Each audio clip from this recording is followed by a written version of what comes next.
অবশেষে ভারতের আঘাতের ২৪ ঘন্টার মধ্যেই সত্যিকারের প্রত্যাঘাত শুরু করেছে পাকিস্তানের একের পর এক মিসাইলে রীতিমতো ভয়ঙ্কর অবস্থা ভারতের রাতের আকাশ।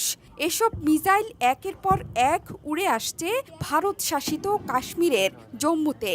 বৃহস্পতিবার রাতে টানা বিস্ফোরণের শব্দ শোনা গেছে জম্মুতে।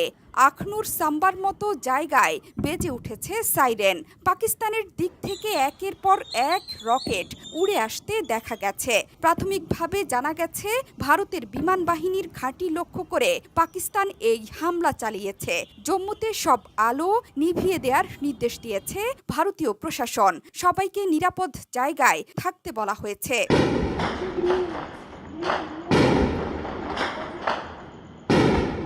দুই দেশের গণমাধ্যমগুলো বলছে, পাকিস্তানের দিকে আন্তর্জাতিক সীমান্তের ওপার থেকে রকেট উড়ে আসতে দেখা গেছে। সম্পূর্ণ ব্ল্যাক আউট করে দেওয়া হয়েছে পুরো এলাকা।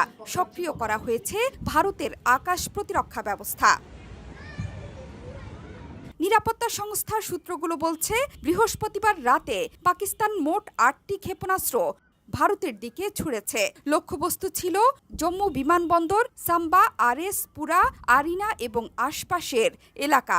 আকাশ প্রতিরক্ষা ব্যবস্থা S-400 দিয়ে এই ক্ষেপণাস্ত্রগুলো প্রতিহত করা হয়েছে বলে দাবি করছে ভারত। এর মধ্যে জম্মু বিশ্ববিদ্যালয়েও দুটো পাকিস্তানি ড্রোন গুলি করে ভূপাতিত করা হয়েছে। পুরো জম্মু শহরে মোবাইল নেটওয়ার্ক বন্ধ করে দেওয়া হয়েছে। জম্মু বিমানবন্দর, পাঠানকোটের বিমান ঘাঁটিতে বাজছে অনবরত সাইরেন। শহরের নানা প্রান্ত থেকে পাওয়া যাচ্ছে বিস্ফোরণের শব্দ।